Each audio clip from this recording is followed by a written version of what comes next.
እንደገና በመጣዚ ሰው እንደዚህ ነው ወርቱ ነው ከዛ እንደገና ትንሽ ማኪናውን አጥቻለሁ እንደዚህ ያው እንግዲህ እኛ አጋጣሚ እኔ ወደ ስራ ቦታ ይዣቸው በርኩበት ሰዓት ጠዋት ማልዳ መጥቼ እኔ ጎረቤቶች እነሱ መተስቢ ሀብቴ አማር ይባላሉ እነሱን አስቸግሬ ይበርኩበት ቦታ ከዛ እዚህ ጓደኞች ንጹሃች ነበሩ ወዳቸው ጓደኞችን አጥቻለሁ ንብረታቸው ብላ እንደዚህ ወድሞ ናይ ነው።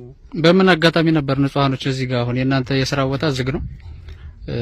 በምን አጋጣሚ ነበር እዚህ ላይ ያሉ ንጹሃኖች የተመቱት? ያው አጋጣሚ እዚህ ጥላዋን ብለው ተጠግተው ጣሃይት ነበር ጥላዋን ብለው ተጠግተው ነው እንደዚህ ጉዳት የደረሰባቸው ብለው ተጠጡ።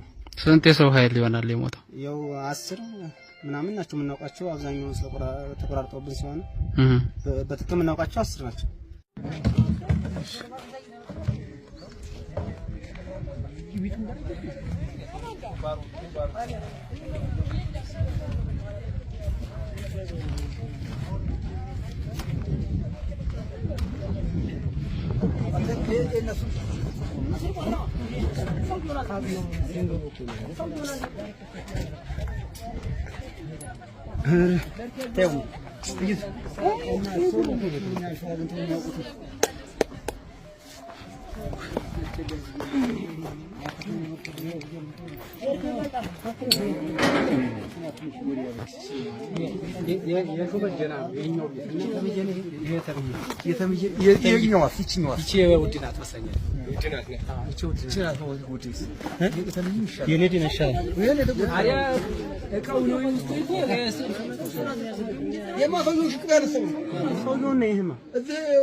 ሰላም እንዴት ናችሁ? እንግዲህ እናንተም እዚህ ላይ ላናግራችሁ የፈለኩበት አንደኛው ጉዳይ ዛሬ በዚህ ሰዓት በጎንቻ ሲሶነሴ ወረዳ እነገሽ ቀበሌ የድሮን ጥቃት ተከስቶ ጥቃት የደረሰበት ቦታ የግለሰቦች ሱቅ ሆኖ ነው ያገኘሁት። ይሄ ተራውን ያለው ሶስቱም ሱቅ የናንተ መሆኑን እንግዲህ አረጋግጠናልና በምን አጋጣሚ ነበር ይሄ ነገር የተከሰተው? ሲከሰትስ እንዴት ነበረ? እዚህ አካባቢ የነበሩ ሰዎችና የተጎዱ ሰዎችንም አሁን አይተናልና ካንተን ጀምርና ስምክን በመናገር ስሰራው የነበረው ስላደገውም አንዳንድ ነገሮችን ንገረን። መስኪና በረበራለ መሰራው ናፍታ ችርቻሮ ነው። እስካሁን መሰራው አንድ ቢያንስ 3 አመት 4 አመት ሆነ። ዛሬው አጋጣሚ ጠዋት መጥቼ ወደ ወጥቼ ተማዲ ነው ይሄ ነገር ክስተት የተከሰተ ነው የነበረ። ያው እንግዲህ ወደመውን ምን ያህል ንብረት እንደሆነ ገና እስካሁን አላየነው። የምትዋተው እናንተ በአጋጣሚ አንተ ሱቁን ዘግተህ ለሌላ ስራ ወጥተህ ነበር? አዎ። ኦኬ። ይሄ የምናየው ከጀርባ ያለው ነው ያንተ ሱቅ? አዎ፣ ይሄ የምታውቁት ነው። ኦኬ፣ እሺ፣ አመሰግናለሁ። እስኪ ወደ አንተ እንሂድ አባቴ፣ ከስምህን ጀምርና። ተስፋ ይባላል።